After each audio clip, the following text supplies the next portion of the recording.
On ne peut pas devenir enfant de Dieu sans se repentir. Ça, c'est un préalable. Oui. Quelqu'un ne peut pas devenir enfant de Dieu sans se repentir. Parce que lorsque le Saint-Esprit commence à agir dans la vie d'une personne, la première chose que l'Esprit de Dieu fait, c'est pousser la personne à se rendre compte de son état de pécheur. Ça, c'est la première chose que le Saint-Esprit fait. C'est pourquoi, lorsqu'il y a des miracles qui sont faits, lorsque les gens font des miracles, les prodiges, et qui poussent les gens à, à s'éloigner de Dieu, c'est comme si les gens prenaient une sorte de drogue. C'est un problème, c'est même un danger. C'est un piège parce que ça ne pousse pas les personnes à se repentir. Mais seulement à glorifier, oui, à dire que voilà, Dieu a fait telle chose. Or, ainsi, on glorifie souvent la personne qui a fait le miracle, mais on ne se mie pas. Ça ne te pousse pas toi-même, voilà, à toi-même à te regarder, te rapprocher de Dieu. Et quand tu vas regarder dans la Bible, quand Jésus faisait un miracle, souvent il disait « va et ne pêche plus ». Ou alors, quand le miracle était produit, ça poussait la personne à reconnaître qu'elle n'est pas digne. En fait, qu'elle n'est pas digne que le Seigneur lui fasse ce genre de choses. Si on lit dans Luc, le livre de Luc, dans le livre de Luc au chapitre 5, dans le livre de Luc, c'est Luc chapitre 5, je crois bien, il y a, dans le livre de Luc au chapitre 5, il y a la pêche miraculeuse qui a lieu là-bas. On dit que comme Jésus était, à partir du verset 1, au bord, comme Jésus était sur le bord du lac de Génézareth, la foule se jetait sur lui pour entendre la parole de Dieu. Ayant vu au bord du lac 2 barques dont les pêcheurs étaient descendus et lavaient leurs filets, il monta dans l'une de ces barques qui était à Simon. Et il le pria de s'éloigner un peu du rivage. Et s'étant assis, il enseignait le peuple de dessus la barque. Quand il eut cessé de parler, il dit à Simon, avance en pleine eau et jetez vos filets pour pêcher. Simon lui répondit, Maître, nous avons travaillé toute la nuit sans rien prendre. Toutefois, sur ta parole, je jetterai le filet. Et l'ayant fait, il prit une grande quantité de poissons. Comme leurs filets se rompèrent, ils firent signe à leurs compagnons qui étaient dans l'autre barque de venir les aider. Ils y vinrent et ils remplirent les 2 barques tellement qu'elles s'enfonçaient. Simon-Pierre, ayant vu cela, se jeta aux pieds de Jésus, lui disant, « Seigneur, retire-toi de moi, car je suis un homme pécheur. » Car la frayeur l'avait saisi et tous ceux qui étaient avec lui à cause de la pêche des poissons qu'ils avaient faite. De même que Jacques, Jean, fils de Zébédée, qui était compagnon de Simon. Maintenant on dit quoi? Et Jésus dit à Simon, n'aie point de peur, désormais tu seras pêcheur d'hommes vivants. Ici, voici donc un miracle qui s'est produit. Le but du miracle ici, c'était que ils puissent voir la grandeur de Dieu. Mais au-delà de voir la grandeur de Dieu, ils ont vu leur propre vie. Tu vois, Simon, qu'est-ce que Simon fait? La Bible dit que Simon s'est jeté. Carrément, Simon, à travers le miracle qui a été accompli, il a été saisi de crainte. Il s'est jeté aux pieds de Jésus et lui a dit que retire-toi de moi car je suis un homme pécheur. Le miracle devrait avoir pour but de ramener une personne vers le Seigneur, parce que le miracle manifeste la gloire de Dieu, mais au-delà de la gloire de Dieu que tu vois dans ta vie, tu vois ton état de pécheur en fait. Et tu te rends compte combien de fois Dieu t'a fait grâce en te donnant quelque chose que tu ne mérites pas. Donc, pour revenir à la repentance est donc à la base de tout. Je disais, quand quelqu'un se rapproche de Dieu, la principale chose que le Saint-Esprit fait, c'est de pousser son cœur à la repentance. C'est de t'examiner. C'est pourquoi j'ai pris l'exemple des miracles, parce que c'est ce que les gens cherchent le plus. Parce que dans la vie, les gens sont trop concentrés sur leurs problèmes. Les gens sont concentrés plus sur ce qui leur manque, sur peut-être quelqu'un est malade, quelqu'un cherche à avoir de l'argent pour voyager, quelqu'un cherche à avoir de l'argent pour lancer une activité, quelqu'un cherche telle ou telle autre chose. Bref, les gens sont plus concentrés sur ce qui leur manque.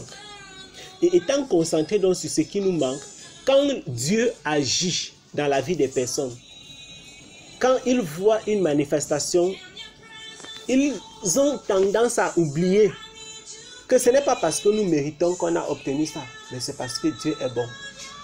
Donc c'est la grâce de Dieu, c'est l'amour de Dieu, c'est la fidélité de Dieu et non un mérite personnel. Dès lors que tu as compris que ce n'est pas parce que tu mérites, alors ton cœur te pousse à te poser les questions, mais qu'est-ce que moi j'ai de spécial pour pouvoir... Voilà, pour que le Seigneur m'accorde autant de grâce. Ça te pousse à la repentance. Le ministère de Jésus, ça a commencé par là, pousser les personnes à la repentance. Regarde, si on lit, on va dans le livre de Matthieu, parce que la repentance, c'est vraiment la base. Tout ce que Dieu fait dans la vie d'un homme, ça commence par la repentance. C'est vraiment le basique. C'est vraiment, je vais dire quoi? C'est vraiment le fondement de tout, de toute véritable vie chrétienne. Oui. Et même de toute œuvre ministérielle. Si on lit dans Matthieu chapitre 3, Matthieu chapitre 3, on dit ceci au début. On va voir le ministère de Jean et on va voir le ministère de Jésus. Dans Matthieu chapitre 3, on va lire Matthieu chapitre 3, on va aussi lire quelque chose dans Matthieu chapitre 4. On dit ceci dans Matthieu chapitre 3. En ce temps-là, verset 1, en ce temps-là, Jean-Baptiste vint, ça c'est le début de son ministère, prêchant dans le désert de Judée, en disant, repentez-vous car le royaume des cieux est proche. Car c'est celui dont, plutôt, Ésaïe le prophète a parlé en disant, voici, voix de celui qui crie dans le désert, préparez le chemin du Seigneur, redressez ses sentiers. Dans Matthieu chapitre 4, on va lire, après que Jésus ait été tenté, après le jeûne et après que Jésus ait été tenté dans le désert. Si nous lisons à partir du verset 12, si on lit à partir du verset 12 dans Matthieu chapitre 4, on dit, or Jésus ayant appris que Jean avait été mis en prison, se retira dans la Galilée. Et ayant quitté Nazareth, il vint demeurer à Capernaum, ville proche de la mer, sur les confins de Zabulon et de Naphtali, en sorte que fut accompli ce qui avait été dit par Ésaïe le prophète en ces termes. Pays de Zabulon et de Naphtali, sur les chemins de la mer, au-delà du Jourdain, Galilée des gentils. Le peuple qui était assis dans les ténèbres a vu une grande lumière. Et la lumière s'est levée sur ceux qui étaient assis dans la région et dans l'ombre de la mort. Dès lors, Jésus commença à prêcher et a dit, « Repentez-vous, car le royaume des cieux est proche. » Et Jésus, marchant le long de la mer de Galilée, vit deux frères, Simon appelé Pierre et André son frère, qui jetaient un filet dans la mer, car ils étaient pécheurs. Il leur dit, « Suivez-moi et je vous ferai pécheurs d'hommes. » Tu vois que le ministère de Jésus et le ministère des gens ont commencé par « Repentez-vous ». La repentance, c'est la chose la plus importante dans la vie du chrétien. Maintenant, c'est quoi la repentance? En fait, il faut comprendre exactement de quoi est-ce qu'il est question quand la Bible parle de repentance. Parce que il y a ce qu'on appelle la confession. Quand on dit que quelqu'un confesse quelque chose, ça veut dire qu'il accepte, il avoue. La Bible ne dit pas que confesser, mais elle dit repentez-vous. Parce qu'il y a une différence entre la confession et la repentance. Tu vois, quand les gens disent que je me confesse, par exemple, il y a des personnes qui vont chez les prêtres. Tu vois, quand quelqu'un se confesse, quand on dit que quelqu'un a fait quelque chose, quand on dit que bon, un meurtrier a confessé, ça veut dire qu'il a accepté que c'est lui qui a commis le meurtre ou bien qui a commis le forfait. Un bandit, quelqu'un fait quelque chose et il confesse. La différence entre la repentance et la confession, c'est que la repentance va au-delà du fait d'accepter. La personne, au-delà du fait qu'elle accepte d'avoir fait ça, elle s'engage au changement. C'est ça la repentance. Donc, pour que tu puisses dire, je me repens, je me suis repenti, il faut qu'il y ait un changement visible. Il faut qu'il y ait un changement visible. On va lire dans le livre des Actes. Actes chapitre... Je lis dans Actes chapitre 2. La repentance et la confession sont donc très différentes en ce point-là. Si on lit dans Actes chapitre 2, la prédication de Pierre, parce qu'il y a quelque chose qui doit stimuler, qui doit être à la base d'une repentance sérieuse. Quand tu lis dans Actes chapitre 2, on dit que Actes chapitre 2,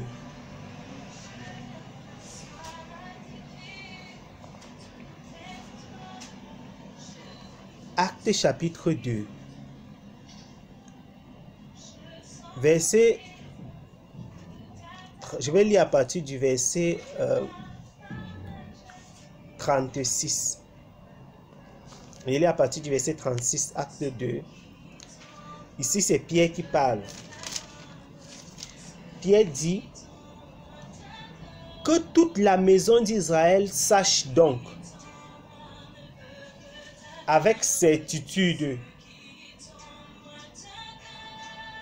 que Dieu a fait Seigneur et Christ, ce Jésus que vous avez crucifié. Donc, l'apôtre Pierre est en train de parler aux Juifs. Il leur fait savoir que celui qu'ils ont crucifié, c'est lui qui est le Seigneur, c'est lui le Christ. Ces paroles, après la prédication de Pierre, ça va avoir un effet dans le cœur de ces personnes qui l'écoutaient. On dit que, ayant entendu ces choses, parce que Pierre a commencé à prêcher depuis, il fut touché de compassion en leur cœur, dont leur cœur a été marqué par cette parole. Il dit à Pierre et aux autres apôtres, « Hommes frères, que ferons-nous » Donc, étant donné que la parole de Dieu a touché leur cœur, eux qui vivaient dans les ténèbres, eux qui vivaient dans l'ignorance de ces choses-ci, ils ont donc demandé à Pierre, qu'est-ce que nous pouvons donc faire? Et étant donné que nous nous rendons compte qu'on a crucifié le Seigneur, qu'est-ce qu'on peut faire? L'apôtre Pierre dit quoi? Le Pierre leur dit, repentez-vous et que chacun de vous soit baptisé au nom de Jésus-Christ pour la rémission de ses péchés et vous recevez le don du Saint-Esprit. La repentance est donc au départ de toute chose. Il n'y a pas de vie chrétienne sans repentance. Quelqu'un ne peut pas marcher avec le Seigneur sans repentance. Pour que tu commences même à dire que tu sais Dieu, pour que tu commences même à dire que tu suis Dieu, il faut qu'il y ait une repentance au départ. C'est pourquoi il dit repentez-vous et. Donc, d'abord la repentance, ensuite le baptême. Ce n'est pas la confession, mais la repentance. Or, ce que les gens font souvent, c'est quoi?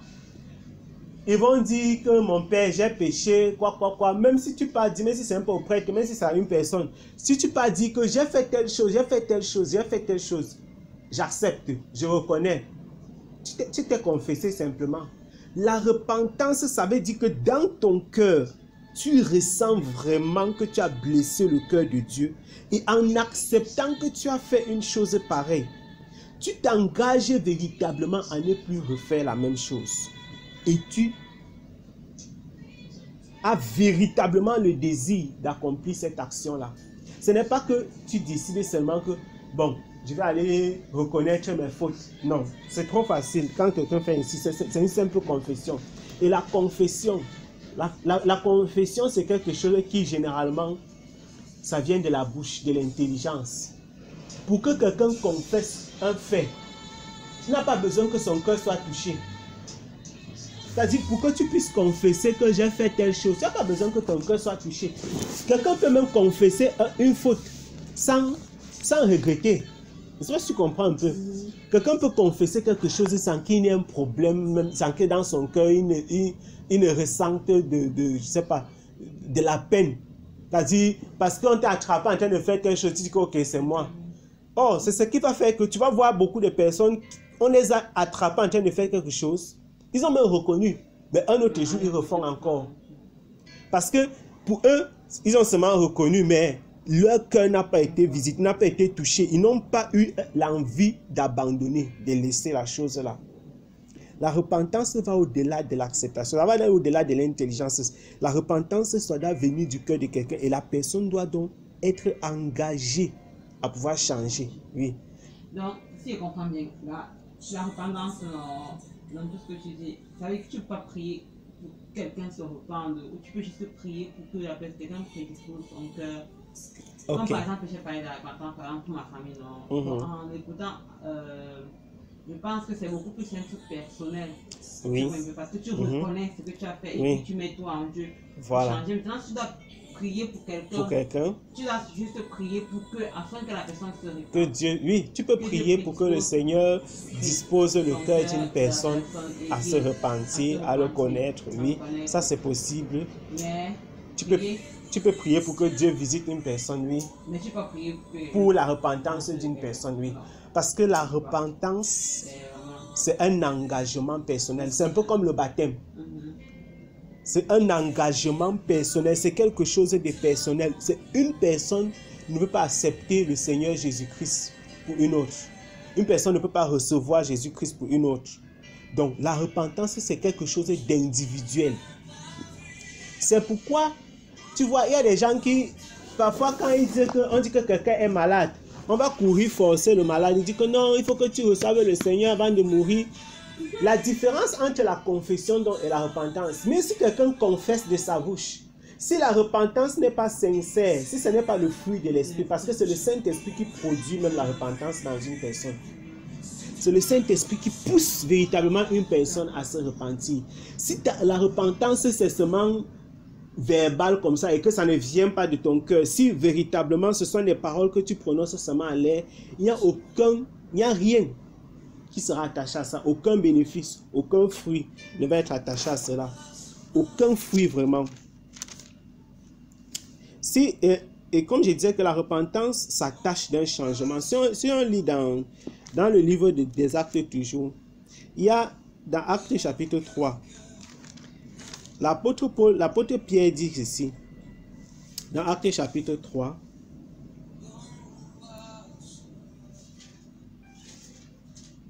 dans Actes chapitre 3, dans Actes chapitre 3, l'apôtre Pierre était en train de prêcher si on lit à partir du verset 14, voici ce qu'il dit. Il dit que, mais vous avez renié le saint et le juste, et vous avez demandé qu'on vous accordât un meurtrier.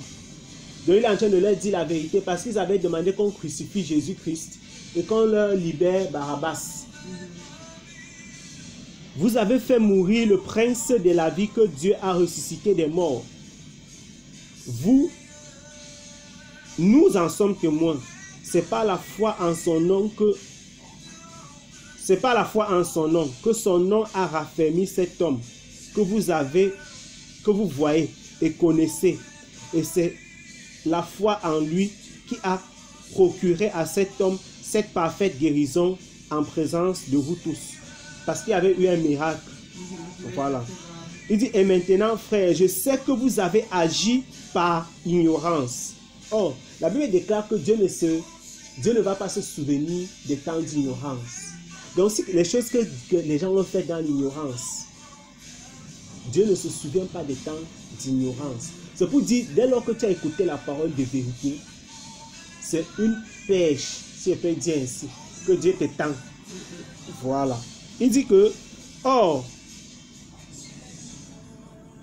il dit, c'est pas la foi en lui qu'il a procuré la guérison en cet homme. Ok, c'est maintenant, je sais que vous avez agi par ignorance. Je sais bien que vos chefs aussi. Mais c'est ainsi que Dieu a accompli ce qu'il avait prédit par la bouche de tous ses prophètes, que le Christ devait souffrir. Repentez-vous donc et vous convertissez. Tu vois, la repentance est attachée à la conversion. Repentez-vous donc et vous convertissez afin que vos péchés soient effacés, afin que des temps de rafraîchissement viennent de la part du Seigneur et qu'il vous envoie celui qui vous a été annoncé auparavant, le Christ Jésus.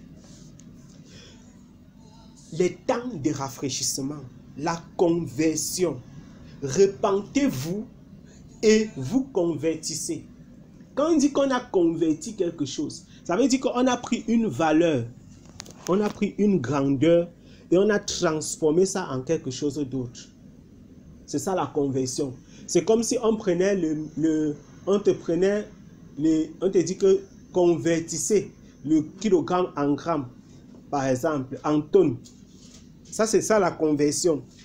Convertissez le CFA. On va convertir le CFA en dollars, en euros. La conversion entraîne quoi? Le changement de la valeur. Tout comme nous avons dit pour la repentance, la conversion qui suit la repentance qui est ce fait d'accepter dans son cœur, de reconnaître la faute et que ça vienne de ton cœur, d'avoir le désir de changement. Et la conversion qui est finalement ce changement-là total, qui vient accomplir, compléter l'œuvre de la repentance. Ça, la repentance, c'est le fruit que Dieu accorde. C'est Dieu qui accorde la repentance à l'homme. L'homme, en fait, ne peut pas de son propre chef se repentir. C'est pourquoi nous pouvons simplement prier pour les personnes afin que le Seigneur leur accorde la repentance. Il y a des gens qui pensent que non, parce que tu vas prier pour quelqu'un comme ça et la personne va se repentir tout simplement. C'est pas ça. Il y a des gens qui pensent que tu peux prier et quelqu'un va se convertir, ou alors tu vas prier pour la repentance de quelqu'un et tu vas considérer que voilà, tu vas considérer que la personne est repentie. Tu ne peux pas prier pour la repentance de quelqu'un. Ce n'est pas possible. Parce que c'est Dieu qui accorde la repentance en fait. C'est Dieu qui accorde la repentance. Quelqu'un ne peut pas donner la repentance à une autre personne. Il y a d'ailleurs le Seigneur le dit clairement dans les Écritures. C'est Dieu qui pousse à la repentance. Je vais lire d'ailleurs quelques textes dans le livre. On va lire dans le livre dans Romains. D'abord, on va lire dans le livre de Romains. D'abord, le livre de Romains. On dit, je lis d'abord dans Romains chapitre 2. Romains chapitre 2, on dit ceci. Toi donc, ô homme, qui que tu sois, qui juge, tu es inexcusable, car en jugeant les autres, tu te condamnes toi-même, puisque toi qui juges, tu fais les mêmes choses. Car nous savons que le jugement de Dieu contre ceux qui commettent de telles choses est selon la vérité. Et penses-tu, ô homme, qui juge ceux qui commettent de telles choses et qui commet, que tu échapperas au jugement de Dieu? Ou méprises-tu, verset 4, ou méprises-tu les richesses de sa bonté, de sa patience et de son long support, ne reconnaissant pas que la bonté de Dieu te convie à la repentance? Donc, c'est Dieu qui convie l'homme à la repentance. C'est Dieu qui pousse l'homme à la repentance. Parce que c'est Dieu qui accorde la repentance. C'est Dieu qui accorde la repentance. Dans 2 Timothée, on va lire 2 Timothée chapitre 2. 2 Timothée chapitre 2. C'est pourquoi l'homme, tout ce que tu peux faire, c'est de prier afin que le Seigneur puisse se manifester dans la vie de quelqu'un, afin que le Seigneur puisse toucher le cœur de quelqu'un, afin que le Seigneur puisse faire tomber les écailles de ses yeux. Parce qu'en réalité, la repentance arrive lorsque les yeux de quelqu'un s'ouvrent en fait, et que la personne se rend compte que véritablement elle a blessé le Seigneur, elle a vécu dans le péché, elle a vécu dans l'ignorance, elle a vécu loin de Dieu. Alors cette personne décide d'abandonner les anciennes choses, l'ancienne vie, l'ancien comportement, pour se tourner totalement et radicalement vers le Seigneur. C'est ça la repentance. Et c'est pourquoi la conversion suit la repentance. Parce que dès lors que la repentance est sincère, le Saint-Esprit met donc un sceau pour transformer la personne. Dans 2 Timothée, au chapitre 2, dans 2 Timothée, au chapitre 2,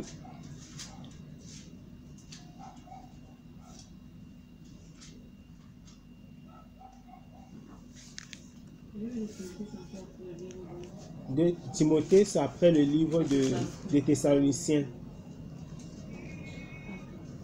2 Timothée au chapitre 2. On dit, il va lire à partir du verset 1, du verset 21 plutôt. On dit à partir du verset 21. Si donc quelqu'un se conserve pur de ces choses, il sera un vase d'honneur, sanctifié, utile à son maître et préparé pour toute bonne œuvre.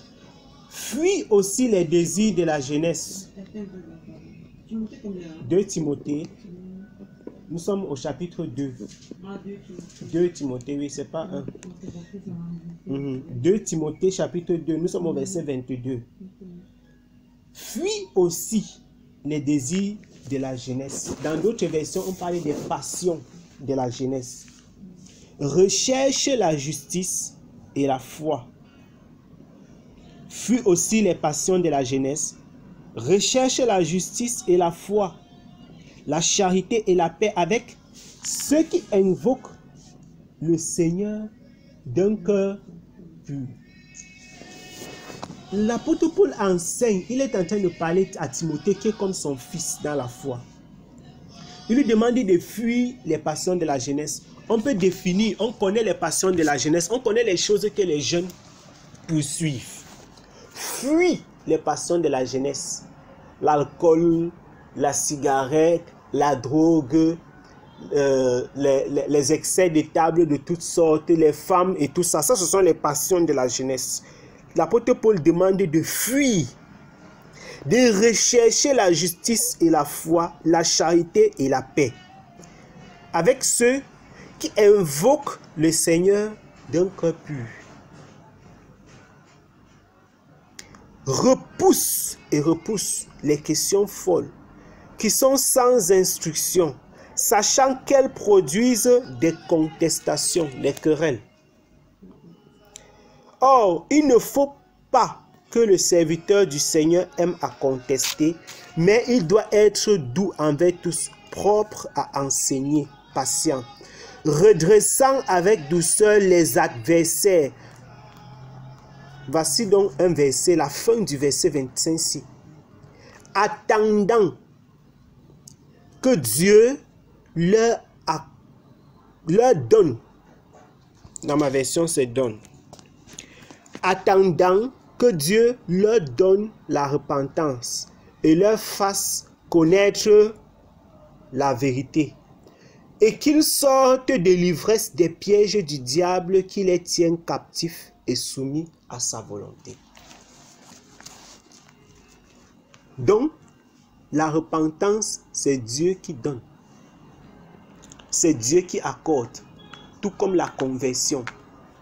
C'est pourquoi dans le livre de Jean au chapitre 1, la Bible déclare que ceux qui l'ont reçu dans Jean chapitre 1 au verset 12, la Bible déclare que à ceux qui l'ont reçu, ceux qui ont cru en son nom, elle a donné le pouvoir de devenir enfants de Dieu. Il dit qu'ils sont nés non de la volonté de l'homme, ni du sang, ni de la chair, mais de Dieu. Donc ce n'est pas l'homme qui choisit, ce n'est pas l'homme qui décide. C'est pourquoi quand quelqu'un a écouté l'évangile, on n'a pas besoin de lui dire que reçois Jésus-Christ en fait. Parce que c'est quelque chose qui se manifeste. Voilà, ça se déclenche automatiquement. Si Dieu a pour but, si Dieu a pour objectif, si Dieu désire changer le cœur d'une personne, tu n'as pas besoin de dire à la personne que reçois Jésus-Christ aujourd'hui.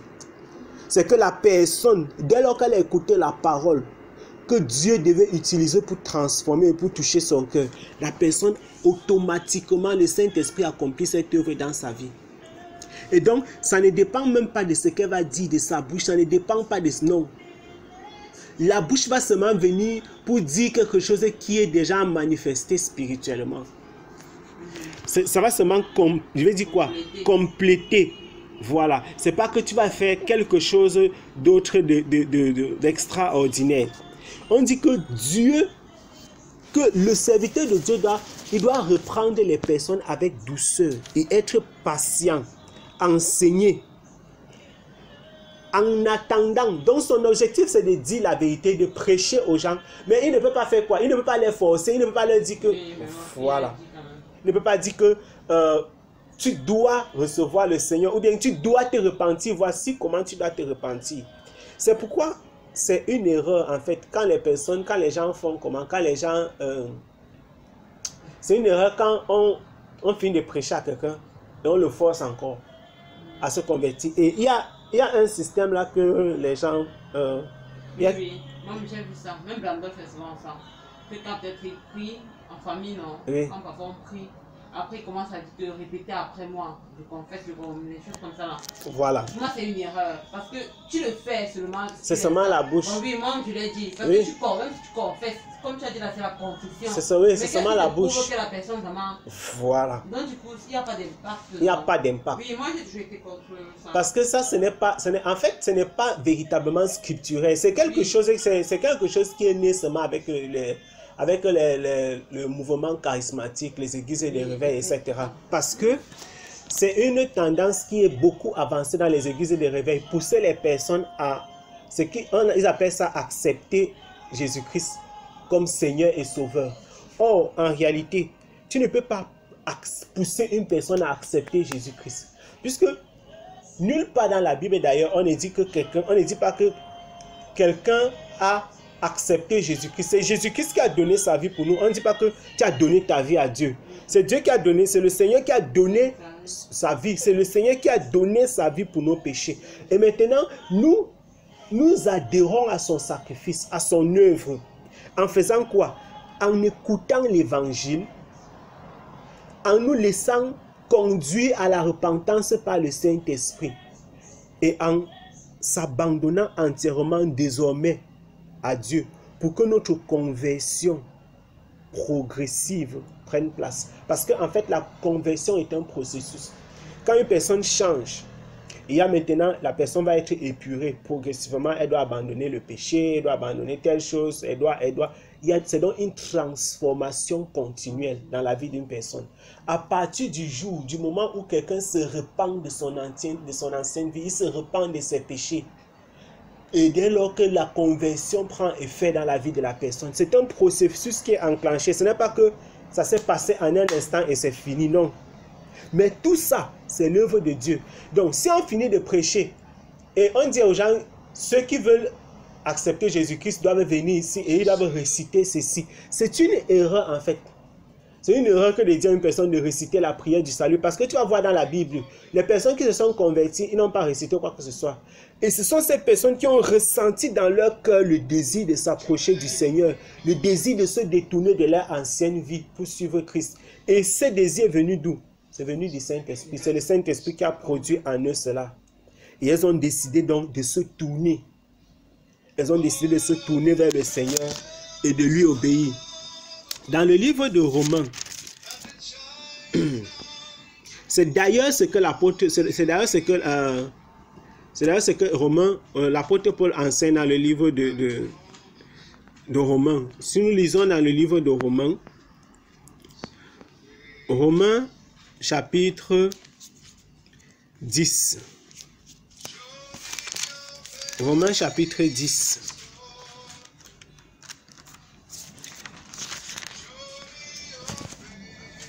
Dans Romains au chapitre 10, il dit ceci.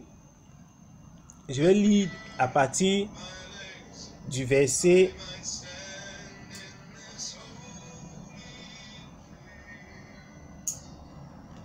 Romains chapitre 10, je vais lire à partir du verset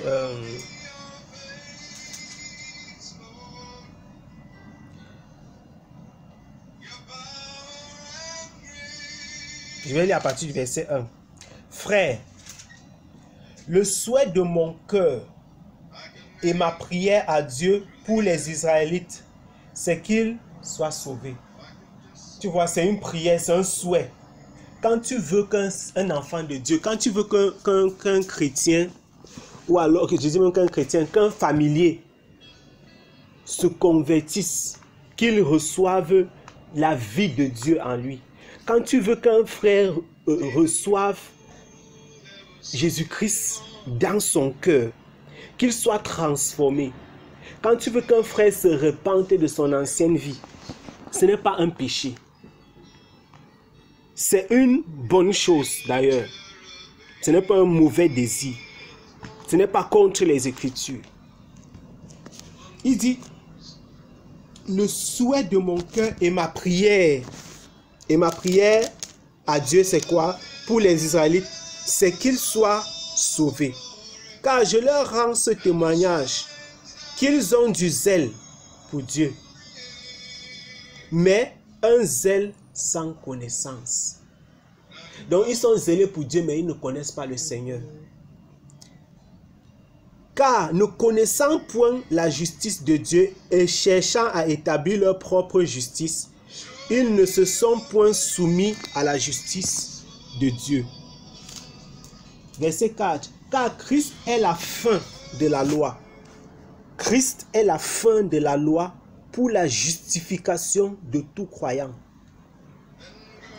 En effet, Moïse décrit ainsi la justice qui vient de la loi. L'homme qui fera ces choses vivra par elle.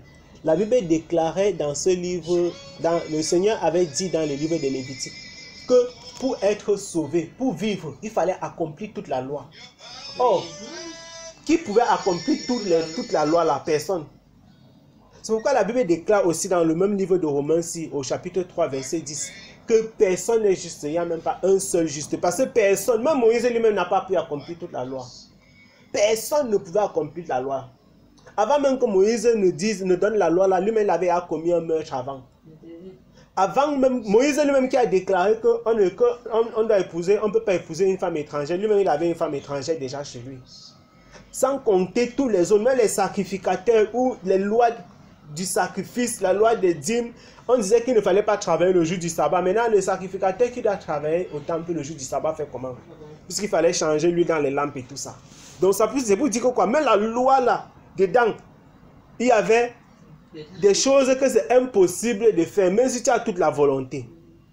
Donc, la loi, c'était pour conduire à Christ. En fait, c'était pour pousser l'homme à comprendre que non, c'est impossible de plaire à Dieu par les œuvres. Maintenant, il dit que la justice qui vient, mais la justice qui tient de la foi parle ainsi. Ne dis point en ton cœur qui montera au ciel.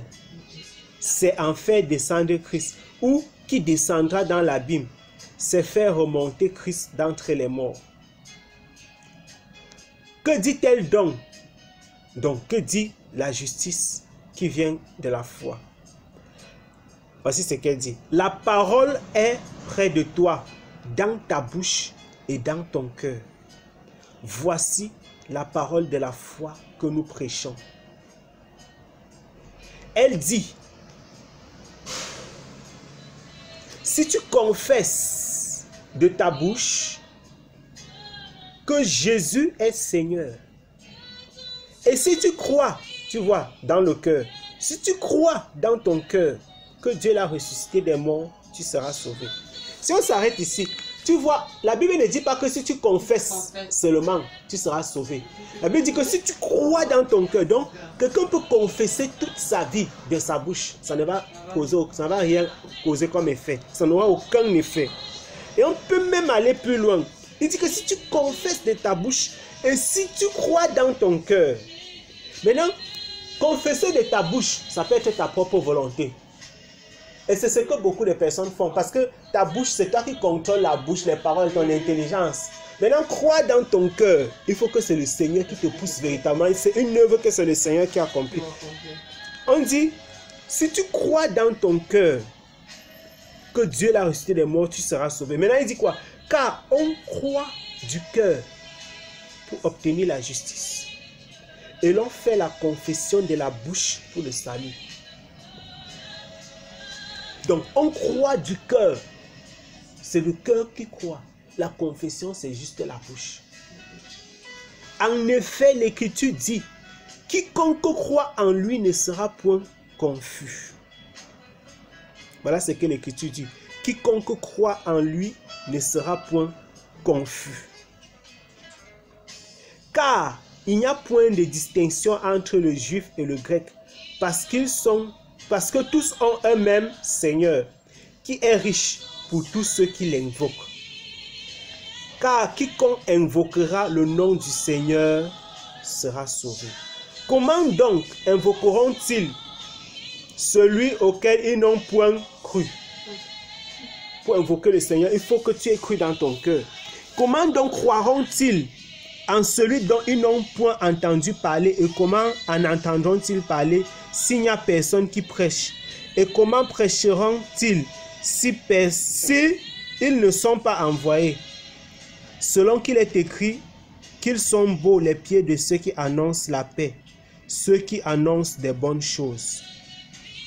Mais tous n'ont pas obéi à l'évangile, car Ésaïe dit, Seigneur, qui a cru à notre prédication?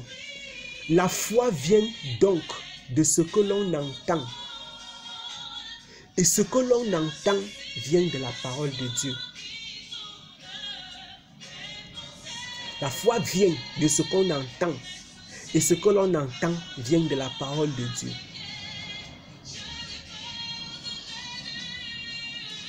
La foi vient de ce que l'on entend. Et ce que l'on entend vient de la parole de Dieu.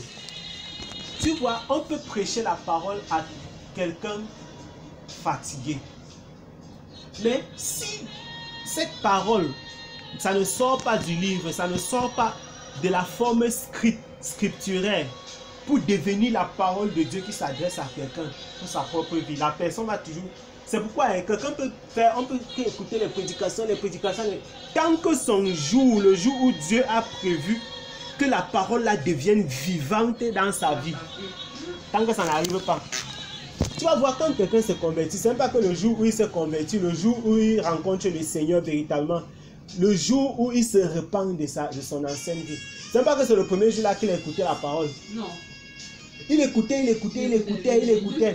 Mais maintenant, un jour est arrivé. Le jour là, le Seigneur a décidé de changer la personne. C'est ce que l'apôtre Paul appelle l'évangile de votre salut.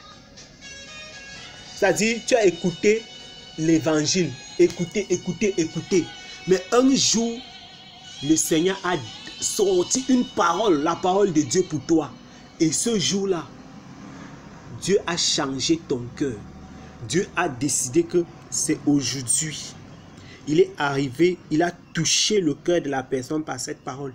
Il a poussé cette personne à fléchir les genoux et à se repentir sérieusement de son ancienne vie. La repentance, c'est ça, c'est cette transformation. D'abord, cette acceptation de notre état de pécheur, ce désir de changement et cet engagement que quelqu'un véritablement prend sur la voie du Seigneur.